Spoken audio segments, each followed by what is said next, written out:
Salut à toi, c'est Guillaume de la Chain, ravi de te retrouver une nouvelle fois, ou peut-être pour une première fois, si c'est le cas, bienvenue. J'aimerais aujourd'hui faire une nouvelle vidéo sur le cas de Monsieur Soral.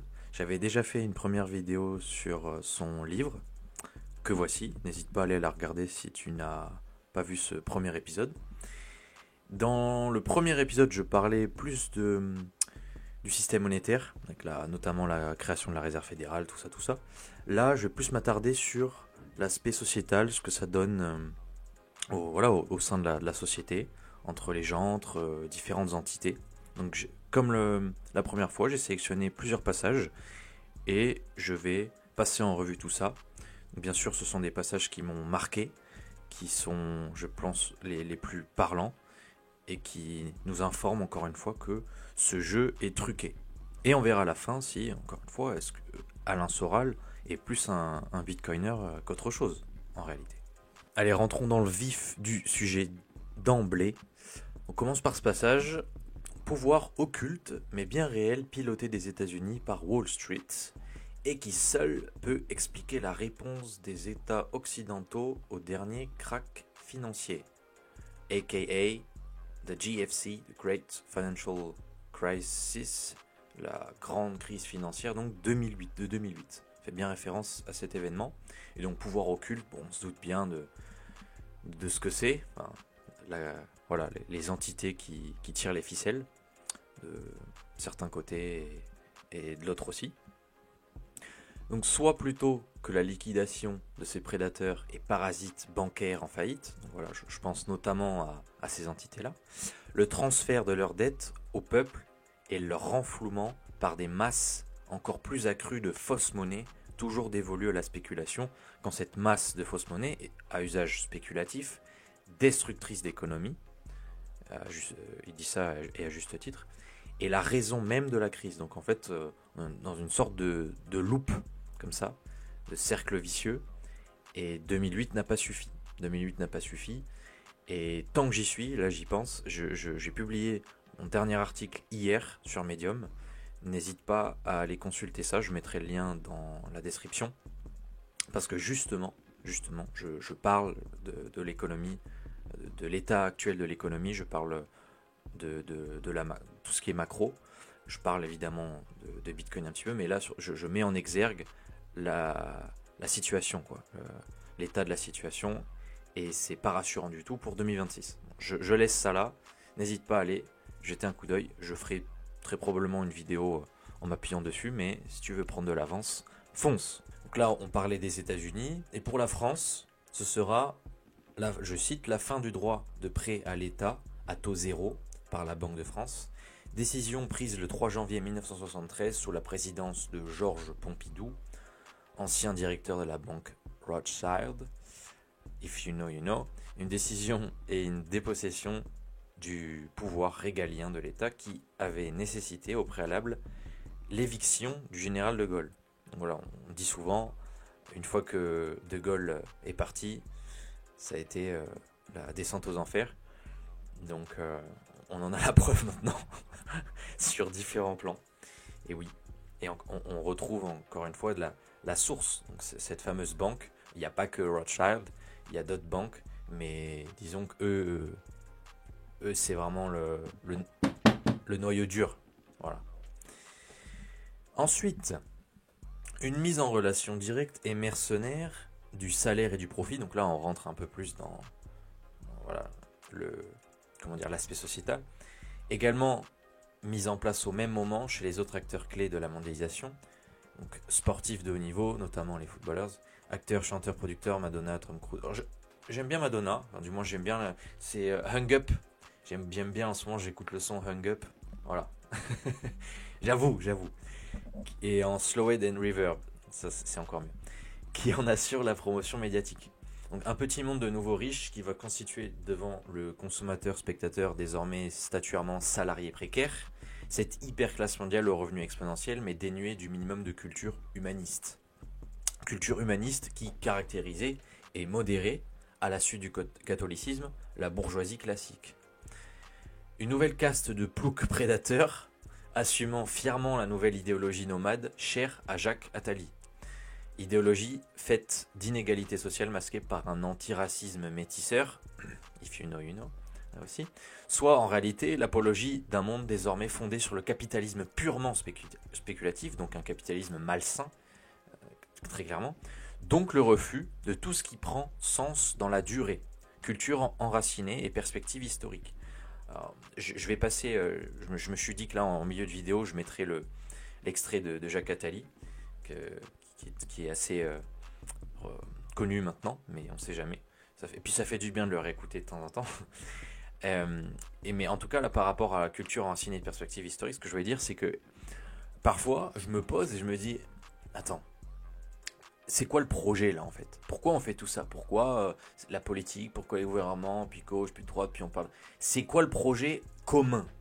Quel est le consensus? Pourquoi on fait? C'est quoi qu'est-ce que c'est que ce bordel en fait? Pourquoi on fait tout ça nous? C'est quoi le but? C'est de jouir, de faciliter la jouissance? Ou c'est autre chose? Est-ce que c'est l'élévation collective? Est-ce que on aspire à des buts plus spirituels? Est-ce que ou non? Encore une fois, c'est voilà. Golemon vie ou je sais même pas comment qualifier ça, mais et encore les Mongoliens, j'ai rien contre eux, mais voilà, ni les Mongols d'ailleurs, mais c'est pour dire. Allez, c'est parti, le clip de Jacques Attali, mesdames et messieurs. Il est évident que ça se terminera un jour par un gouvernement mondial équilibré, démocratique, qui mettra en place des règles, qui dominera le système financier, ne sera pas dominé par lui. Tout ça aura lieu. Les plus jeunes dans cette salle le verront. Comme il y a une monnaie européenne, il y aura une monnaie mondiale, il y aura un revenu minimal mondial. Tout ça existera. À mon sens, l'humanité va se diviser en 3 catégories. Les nomades de luxe, qui disposeront de tous les outils de la liberté, dont on vient de parler, y compris de la liberté génétique, de devenir un autre. Ceux-là, ils vont être peut-être 100 à 150 millions, ils auront tous les moyens du mouvement absolu, déraciné, libre, mais la liberté, le déracinement sera un luxe et non pas une souffrance. À l'autre bout, il y aura 5 à 6 milliards de nomades de misère qui seront obligés de bouger de la campagne à la ville, d'une ville à l'autre, simplement pour trouver à manger. Et au milieu, il y aura une catégorie centrale, une sorte de classe moyenne, qui vivra dans l'espérance illusoire de rejoindre les nomades de luxe et dans la terreur réelle de basculer dans l'infranomadisme. Et qui les regardera les uns à la télé, dans les journaux qui leur montrent la vie des nomades de luxe, et qui, à la télé, se réjouira de voir le spectacle de la misère des autres en se réjouissant de ne pas en être. Ça, c'est les 3 catégories qui sont en train d'apparaître. Donc voilà, on en reviendra. Clairement, n'hésite pas d'ailleurs à rejoindre mon canal Telegram si ce n'est pas déjà fait. Quelquefois, je traite ce genre de sujet. J'aime beaucoup en parler. Enfin, j'aime beaucoup. Disons que j'aime analyser tout ça. Et étant donné qu'on est au cœur justement de la grande réinitialisation, on est au cœur donc de la mise en place de ce nouvel ordre mondial, le fameux New World Order. Eh bien, c'est d'autant plus intéressant de s'y pencher. Parce qu'effectivement, les personnes qui n'ont aucune idée de ce qui est en train de se dérouler à l'heure actuelle, avec notamment chat control, tout ça, d'ailleurs je ferai une vidéo dessus prochainement, c'est obligé, avec les monnaies numériques de banque centrale, ou pas forcément de banque centrale, mais en tout cas des monnaies numériques programmables à l'infini, et programmées aussi par des entités qui ne veulent pas notre bien, loin de là. L'identité numérique, le crédit social. Voilà, toutes ces choses-là, donc on est en train de le vivre, c'était pas hier, c'est pas demain, c'est aujourd'hui. Là, c'est en train d'être mis en place aujourd'hui. Donc il faut vraiment s'y pencher maintenant pour à la fois notre être, mais aussi pour les autres et pour les générations futures. Voilà, perso, je trouve ça logique, je trouve ça va de soi. Mais bon. Voilà.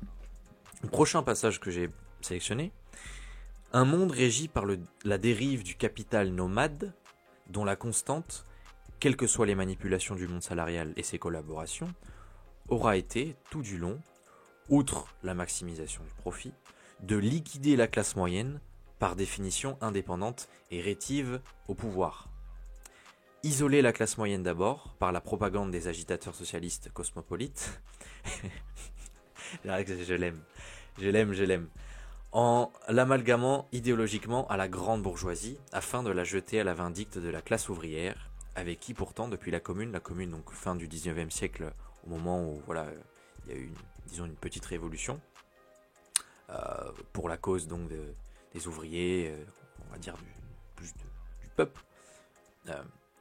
Donc depuis la Commune, elle constitue le peuple, et notamment le peuple du travail. Remplacer la classe moyenne ensuite à coup d'absorption-acquisition imposée par l'économie d'échelle, par les couches moyennes salariées, soit les petits patrons indépendants par les cadres dociles. Donc l'idée c'est évidemment de diviser pour mieux régner, ça on connaît, mais c'est aussi avoir encore une fois cette masse d'individus qui est docile, qui est soumis, qui, j'ose le dire, est généralement lâche. On l'a vu à maintes reprises et malheureusement je pense qu'on le reverra. On le voit encore à l'heure actuelle, mais peut-être à une échelle encore plus grande, encore une fois, hélas. Et donc voilà, la stratégie elle est claire, elle est redoutable, et même, bon, je dis ça, je peux paraître, pessimiste, mais je pense aussi que il y a encore des petits patrons indépendants qui sont durs à cuire, j'ai envie de dire des irréductibles, gaulois je sais pas, mais en tout cas irréductibles. Donc tout n'est pas perdu, et faut rien lâcher. Ça veut pas dire qu'il faut tout lâcher, parce qu'il y a une masse de zombards qui nous met tous dans la sauce. Mais voilà, c'est un point à prendre en compte quand même.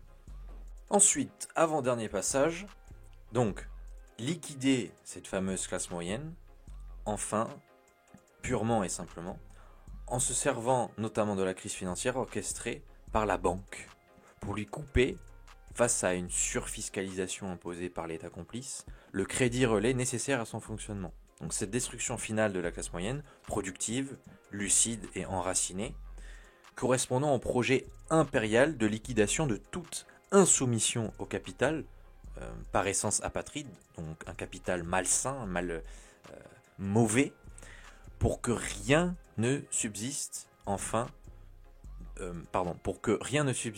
liberté, de conscience et d'indépendance entre le pouvoir impérial de la banque et la masse salariale. Et c'est ce qu'on remarque à l'heure actuelle. C'est-à-dire que quand on se met à la place des entités au pouvoir, je ne parle pas de Macron ou je ne sais qui, je parle des entités au pouvoir, eh bien l'idéal c'est de supprimer tous les intermédiaires qui font cause des frictions, qui empêchent d'avoir un contrôle total sur l'individu, sur les individus. Et là, à quoi je pense? Notamment aux monnaies numériques de banque centrale. Je pense à l'euro numérique. Pourquoi? Parce que ça permet d'avoir une sorte de système pair à pair. C'est insultant pour Bitcoin, parce que malheureusement là je parle pas des transactions peer-to-peer de notre cher Apex Predator. Je parle bien donc du fait de lier la banque centrale et l'individu de manière de manière inéluctable. Voilà, inéluctable. C'est ça la stratégie, et on le voit déjà en Chine notamment, dans certaines villes. Je l'ai déjà répété pas mal de fois, que ce soit en vrai ou parfois dans vidéo, tout, mais c'est le cas. C'est déjà le cas sur Terre en ce moment même, et c'est en train de se développer en Occident. Donc, c'est indéniable. Une opposition donc gauche-droite essentialisée et artificiellement maintenue depuis 1945 par le pacte antifasciste. Un antifascisme désormais sans fascistes, mais scellant sur le dos des vaincus de la Seconde Guerre mondiale le partage du pouvoir et l'alliance discrète des libéraux atlantistes et des communistes. Communistes remplacés après mai 68 par les gauchos troxistes. Un antifascisme sans fasciste, qui est littéralement l'outil d'endoctrinement, de propagande et de terreur morale qui permet aujourd'hui encore, malgré l'évidence économique, le maintien électoral de l'authentique fascisme impérial. D'où le titre de son livre d'ailleurs, Comprendre l'Empire. Cette domination du capital dans sa forme la plus parasitaire, anti-industrielle et financière, pour l'asservissement du peuple par son exploitation et sa paupérisation. C'est à la fois très beau et très laid. Voilà, je vais conclure cette vidéo avec ces passages, avec ce passage notamment, qui reflète bien la réalité. Et oui. Donc, est-ce que Est-ce que Scalin est un bitcoiner? Bah oui, une fois de plus, on remarque qu'il vomit cet empire. Et qu'est-ce qui justement sert à retirer le pouvoir de cet empire? Je te laisse deviner. Voilà, on est d'accord. Exactement. Donc j'ai hâte que Soral commence à en parler. Mais de manière vraiment explicite, qu'il le dise, qu'il n'ait pas peur, qu'il prononce Bitcoin. Je pense que ça arrivera tôt ou tard. Et ce sera génial. Parce que je pense que sa parole a un certain poids. S'il commence à en parler de manière sérieuse et qu'il a compris en fait l'enjeu et à quel point ça peut justement libérer les peuples, ben là ce sera très fort. Beaucoup de gens vont commencer à étudier la chose et ouais, j'espère et pas dans 15 ans quoi. J'espère dans peu de temps. Voilà tout. Je t'invite à t'abonner encore une fois si ce n'est pas déjà fait. Ça m'aidera beaucoup à avancer, à toucher plus de monde, à mettre un j'aime si tu as apprécié. Et si tu as des remarques, n'hésite pas à commenter. J'y répondrai avec joie. Sur ce, je te dis à très très vite. Bonne journée, bonne soirée. C'était Guillaume de La Bochaine. Et surtout, à ta liberté.